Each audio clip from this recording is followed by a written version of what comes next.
Now, what about weak acids?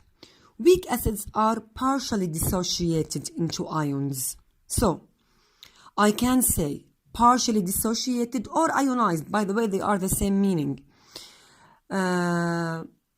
Okay. So, if you want to write partially dissociated or partially ionized, they are the same. How partially? Simply use the same rule here.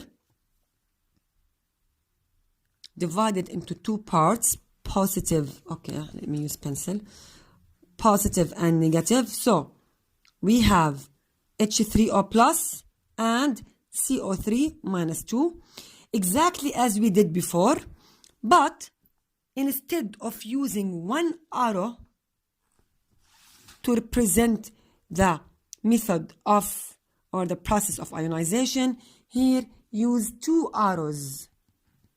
This means that the process is reversible. Reversible process means not all of the acid will be ionized completely to be ions. Some of the ions, the cation and the anions, will be connected to each other again and form an acid also. So this reversible method or this reversible sign means that it is partially dissociated. Again, you have to balance the equation. So we have here 2H plus, here we have 2H plus, so here 2. And here also 2H plus, so 2. As I told you before, the number of the H's that are found here equals the number of the charges that will be on the anion. So if this is 2, so this is minus 2. Here,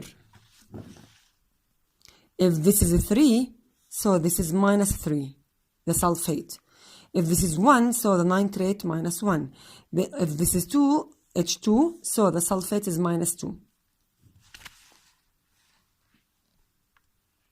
Okay, so carbonic acid is an example of a weak mineral acid.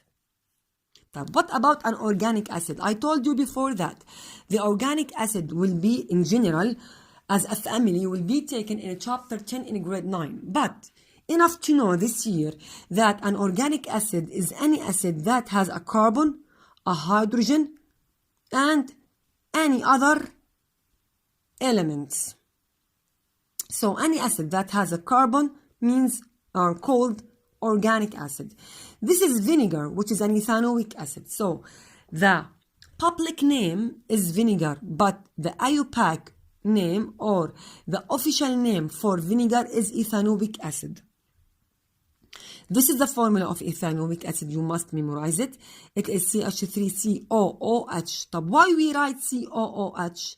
Can we write CH3CO2H? Yes, you can. But the general formula for the carboxylic acids or for the organic acids in general, carboxylic acid is the big family that organic acid, that vinegar, belongs to.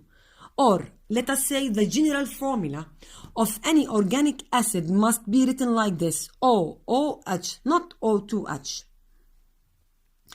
How can I dissociate it, or how can I ionize it? Again, just divide it into two parts as we did before. This is the positive part and this is the negative one.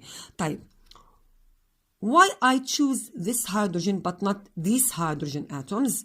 Because the hydrogen atoms that are connected to the carbon atoms are connected to this carbon atom by a strong covalent bond. So they cannot be ionized using water. So the only atom that has a weak bond that can be dissociated quickly is the hydrogen atom that is connected to the oxygen.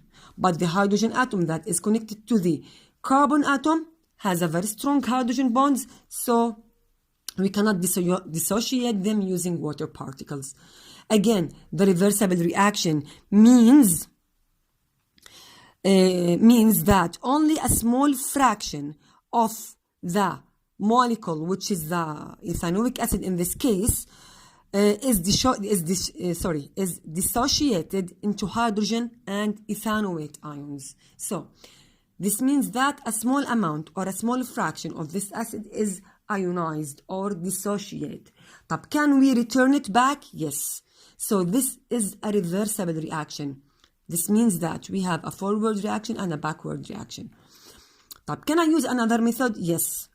I can write it as H plus or as a hydronium ion as we explained in the strong acids. I can write the water molecule beside the acid as this or on the arrow as you want. This is everything about weak acids. Next time, inshallah, we will explain the strong bases and the weak bases also, and what is what do we mean by act as an acid or act as a base.